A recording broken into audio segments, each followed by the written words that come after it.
Hey everybody, Jason here and I'm back with another quick video for you guys today. Today, we're gonna do a review of the RC10 B6.1. This is my personal carpet race car. I know I haven't been doing a lot of kit reviews lately. Number one, there aren't that many new kits, and number two, I really wanted to get some time on this car under my belt and get a chance to drive some other cars, because while I've reviewed a lot of cars for dirt, I don't have that much experience with the whole carpet thing. So I feel like I've got a reasonable handle on it now, so let's head over to the workbench where I can show you guys my personal race car, and then we'll get on with the review. Okay, this is my personal B6.1 carpet car. It's got raw speed and sizer front tires, rug burn rear tires.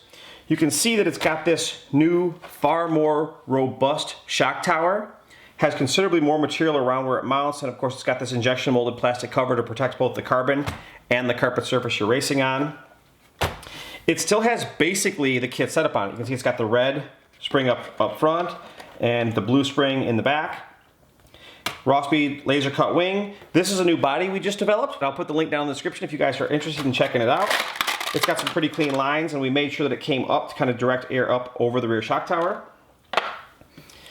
In the front of the car, we're using a ProTek 160 SS servo. I really like the ProTek stuff. It's nice stuff for sure. If you guys look closely, you can see that I actually have the additional metal weight underneath the servo. The car comes with the metal plate for the speed control and the receiver. This one was added secondarily when I was at the track racing. I put the aluminum servo horn on here just because I always have bad luck with servo horns. I hit stuff, I guess is the I guess is the point I'm getting at. I hit stuff and I tend to destroy plastic servo horns.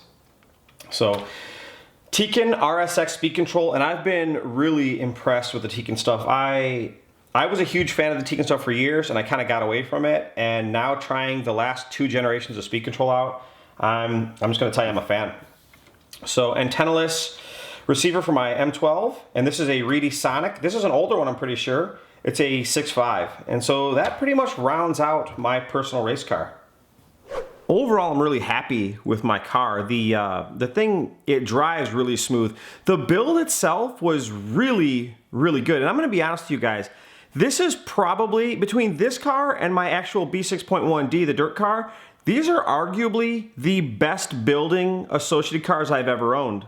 And I've owned a lot of associated cars. So there are a couple of little things that I noticed that are kind of telltale signs. Number one, the fit and finish on this car is clearly superior to the first generation of car. There are some things that manufacturers, now that I'm a little bit more familiar with the manufacturing world, there are things that manufacturers just don't do. You'll notice that on the steering rack on these new generation of cars, the word top is in the mold. Well, that's not cheap to add, and you wouldn't just go in there and add that if you weren't making a new mold. And so I can't help, after building this car and feeling how good the fit and finish is, the plastics feel a little bit different. Everything just, take a look at this. This is me actually installing the front arms, and there's no slop, no bind, and it's completely free without any filing, any reaming, anything. So the level of quality of the kit is higher now than I've ever seen before from Associated. And obviously we know there's new parts. We know that the chassis is shorter. We know that the new transmissions have the easy access differential and adjustable diff height. We know that there's new rear arms and things like that, new rear end geometry. But to change the front steering rack, no, that doesn't normally happen. So this car, I'll tell you, long story short, this feels like they've jumped to a much higher level of vendor, whoever's making these cars. I can't substantiate that. Nobody told me that personally, but just from my experience in the manufacturing world, that's what I think. And so that's a win for everybody. Overall, the build was really good. I've only really got one complaint about this car. It's kind of a lame complaint, but it comes with sway bars. And when you set the depth of the sway bar in the ball end, on the rear, you just set it right flush. So you just put the sway bar right in till it gets into the end of the ball, the ball end, and you're perfect. But in the front, they want you to put it in and then back it out 2 millimeters, and I'm like, that doesn't make any, how would you do that? So there's two really ways you can do it. The way I did it, I just took my driver and I kind of pushed it in and just kind of eyeballed it the best I could. But I know a buddy of mine actually puts the sway bar all the way into the ball end, kind of scratches a little bit with his X-Acto knife, and then pulls it back 2 millimeters and tightens it down. So there's two different things. Other than that, I thought the build, the fit and finish, the build quality, everything was in the box. The build was good. Just overall, like I said, you know, I don't want to keep beating a dead horse here, but probably the best quality of builds I've ever seen from Associated. Just very, very high quality builds. So that's it for the build.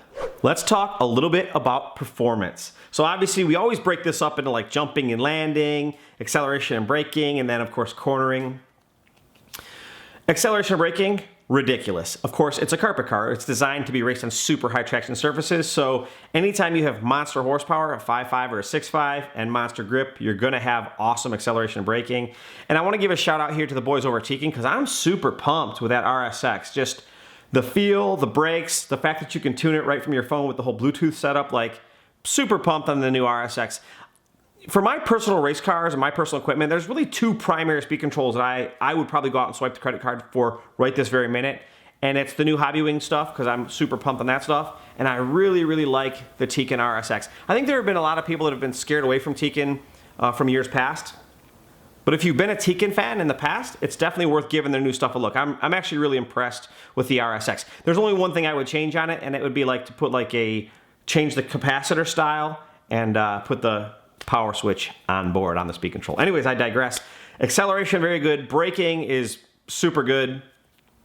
When it comes to jumping and landing, these carpet cars, they tend to run them a little bit softer. There's a 2-hole 1.7, there's a 2x1.7 hole piston in the front, 2x1.6 in the front and 2x1.8 in the rear.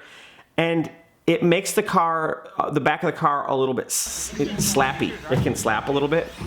I actually got a chance to meet a guy named Dale down at SCVRC that put 40 weight in the front and the rear.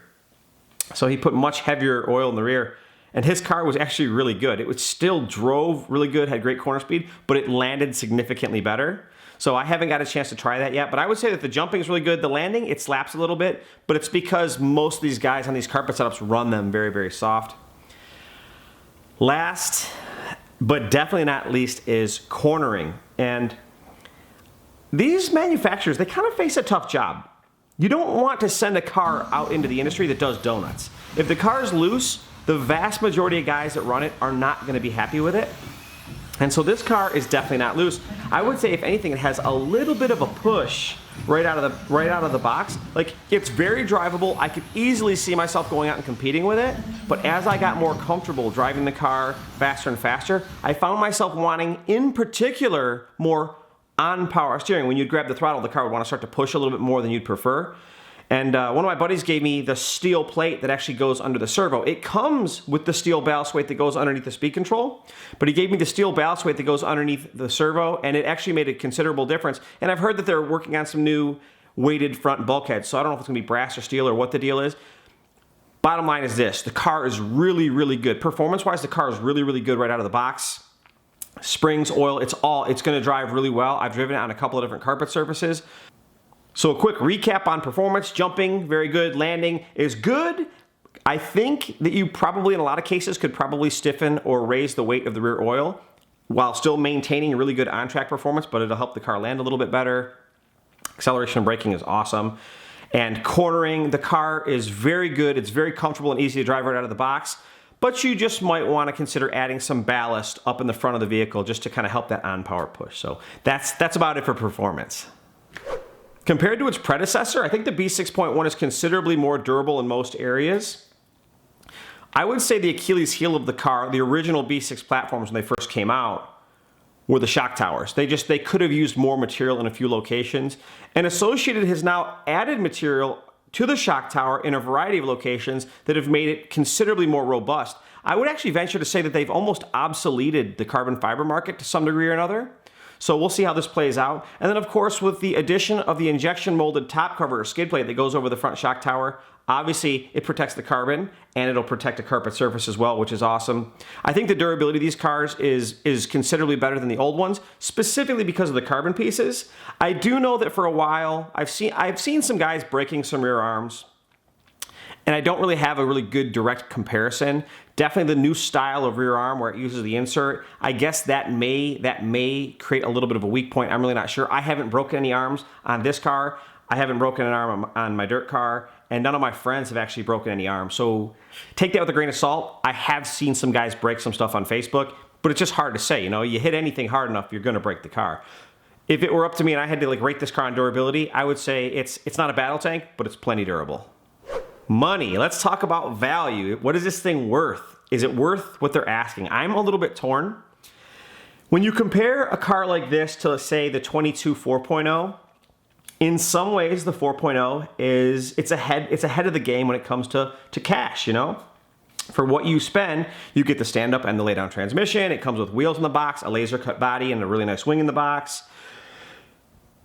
But the kicker is when you get into like these specialized applications like this car clearly is a better deal, even though it doesn't have wheels in the box. It comes with a laydown, it comes with a gear diff. The carpet car uses shorter rear shocks and a shorter rear tower. And so if you take the fact that you'd have to go out and buy any of these other cars, like even the TLR 22 4.0, which is what I always run on clay, you'd still have to go out and buy a $50 or $60 diff, possibly some new rear hubs, and to change the geometry. And so in that respect, if you're buying a car for a very specialized application, I think it's a better value, or maybe one of the best values. But if you're buying a car for a very broad application, then obviously it's probably not, right? Because you don't have it doesn't come with both transmissions in the box, doesn't come with wheels in the box, doesn't come with a ball diff in the box. So you see what I'm saying? It's kind of like this is one of the very first times I feel like this is apples to oranges. It's not really a direct comparison. I guess the bottom line is this: if you want to go carpet racing and you like the AE vehicles, I think it's a really good deal. I guess that's it. That's all I got for you guys. All right, let's get down to the bottom line. Let's talk about the conclusion. I'll quit babbling and you guys can get back to racing. It's a solid kit. It is truly, in every sense of the word, a worthy successor to the last generation of kit. A lot of times when kits are released, they're minor updates. They're almost not worth buying.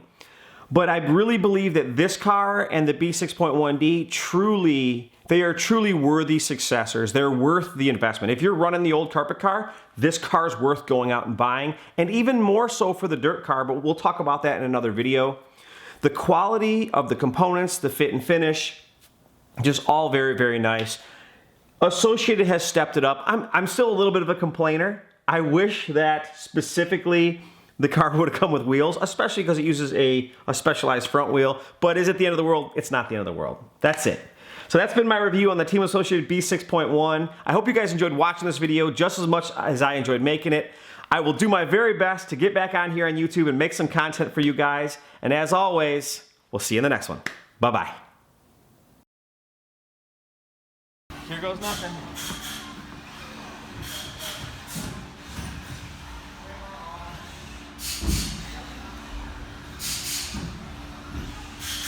Definitely feels like it's actually not that bad. A little bit pushy. Unknown driver.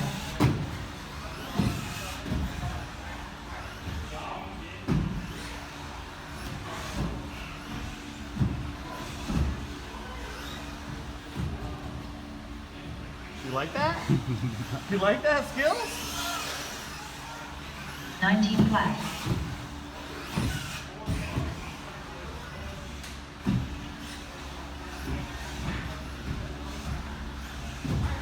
I don't look like a Jake Mayo, but the car's not too bad. Yeah, no, it looks pretty good. I mean, it's surprising. It's easier to drive than you would think, Jake. I'm sure, like, the kit setup should be pretty basic and easy to drive. Like, when I first drove my car, it was a little too easy to drive for my driving style. Why don't you try this and go how it's going? 62. All right, I'm down.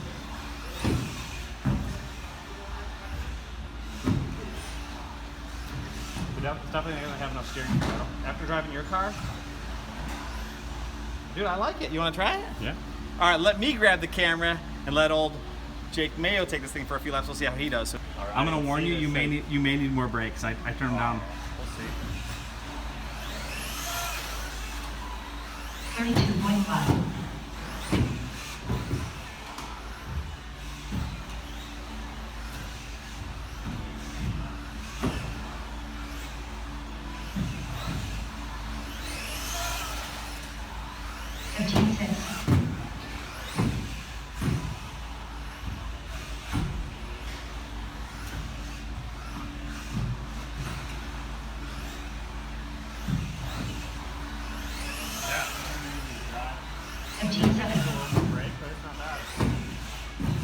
Maybe a little bit more steering, you think? Yeah, I think just Maybe trim the outer row of pins off the rear tires? Yeah. I don't know, I want to do some batteries with it first because it's actually really fun to drive.